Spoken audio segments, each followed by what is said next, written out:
Hello, I'm Brigantia Blackbird of the Blackbird Grimoire. Welcome to the daily forecast for Wednesday, May 1st, 2024.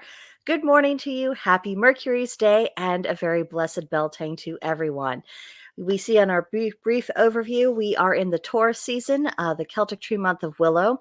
We are also in Beaver season. Now, this comes from the adaptation of taking animals from that are common to North America that would have been known to the American tribes and applying them to the dates of our customary zodiac wheels. So I thought because those animals are a bit more familiar to those of us in the States, this is something I'm going to incorporate, and we'll just see how that goes. We are also in the fourth quarter waning crescent moon, and again, it is Beltane, time for fun. Now, our astrology for today, the sun is in Taurus, fixed earth representing practicality. The moon is in third quarter Aquarius, fixed air representing stubbornness. And then at 6:27 a.m. Central Time, that's when that fourth quarter actually begins. Mercury is in Aries, cardinal fire representing alertness. Venus is in Taurus, fixed earth representing artistry. Mars is in Aries, cardinal fire representing initiative.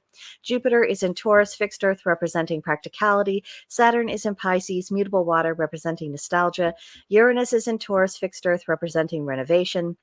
Neptune is in Pisces, mutable water representing imagination, and Pluto is in Aquarius, fixed air representing reformation. So we've got a nice conglomeration of energies to work with today. This seems very favorable for our Beltane celebrations, although, the moon in Aquarius, with that stubborn air, that's not necessarily the spirit that you want to bring into celebration, because it should be relaxed and very easy and friendly and focused upon the occasion at hand. But perhaps for those of you who might be facing rain in the forecast, maybe a little bit of persistence will enable you to go forward with your celebrations, maybe catch a break in between the clouds so that you can get around outside, dance around the maypole, do your ritual and all that good stuff before the clouds gather back in again and you produce a deluge.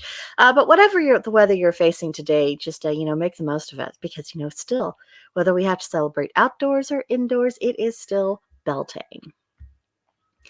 Now, that waning crescent, it represents the time to rest, to reflect, and to purge. That means purging everything that isn't needed.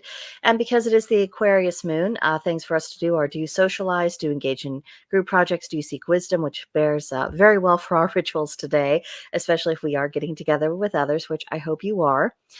Some don'ts for the Aquarius moon includes getting bogged down in personal concerns, dealing with predictable people, or indulging in blind idealism. If we can set all of that to the wayside, that'll certainly improve the energetic flow of the day.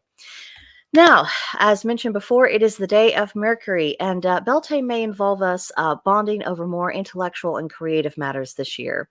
The mind is the core building block of the soul, and it's often the dominant force when problem solving. So, improve your acquaintance with the mind of your beloved, and your hearts will become more intertwined. Make use of the energy that is at your disposal. Today's tarot is the Ten of Wands. It represents carrying a great load, having to shoulder massive responsibility, and being required to set priorities. So if you are the person in charge of making sure that everything is set up for ritual, and that you need to have the feast in order, and that you've checked to see that everyone who said they were coming is actually coming, you may feel a little bit of the burdens of the party planner today. And of course, you may be be in charge of making sure that if there's any hiccups, that you have solutions at hand to make sure that everything goes smoothly the way that it should. And that can be that can be quite a task. However, you do not have to be alone in this. The greater your load of responsibility is, the more likely there is that there's going to be opportunities for delegation. So if you have people around you who you trust, possibly including perhaps even your older children who can shoulder a little bit of responsibility, make use of that. Don't feel like you have to do absolutely everything else on your own, especially if, by dividing up the responsibilities a little bit might ensure a greater degree of success. Our triad for today reads: there are three things a person will gain from acquiring wealth: hate between themselves and others, hate between they and themselves, and hate between themselves and the mighty ones.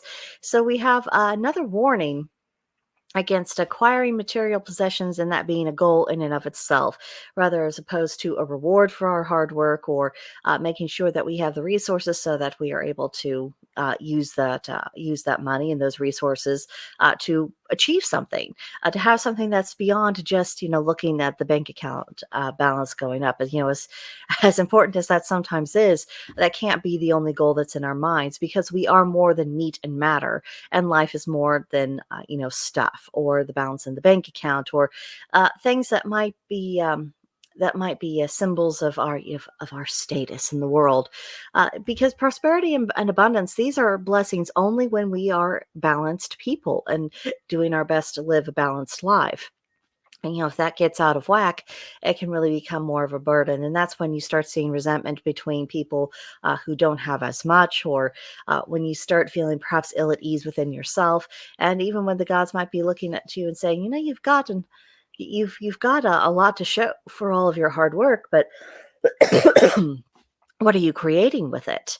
You know, you made it fantastic. Now what?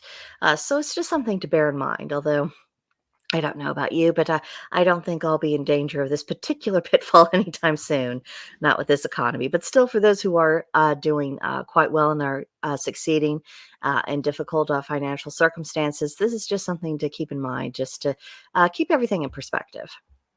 Now, today's intention is consecration, which, of course, part of our ritual celebrations, it is consecration, the consecration of union of the most divine variety.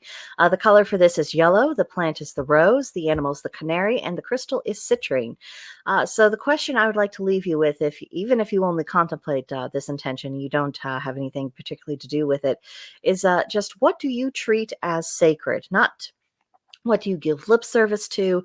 Not do you maybe, just have this idea in your head ought to be treated as sacred? What do you actually treat as sacred? Look at how you conduct yourself, perhaps with places of worship, or maybe your magical tools, or even just your relationships with the gods. What are you treating as sacred? Now, for our practice today, it is the first of the month, which means it's time for that pesky New Year's resolution checkup. I am going to be continuing to nag throughout the year. We make these resolutions. We should do what we can to live up to them, even if that does require adjustments of strategy here and there. So, just how are you doing with that? And then, of course, celebrate Beltane.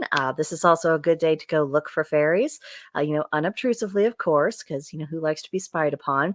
But they are, out and about. If you're lucky, you might catch a glimpse.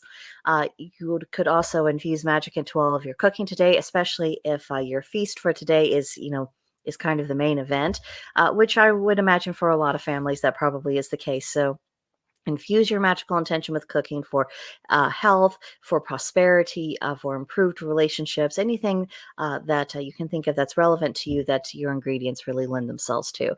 And of course, revel in song, music, and dance. This is a day that's supposed to be fun, so go have fun. Now for our journaling. Beltane is the ideal time for hand fasting this whole season going forward between now and the solstice. So challenge yourself to brainstorm the mood and the look of what you would consider to be the quintessential Beltane-themed hand fasting. And of course, I found a lovely picture on Pinterest to get your inspiration started off a little bit.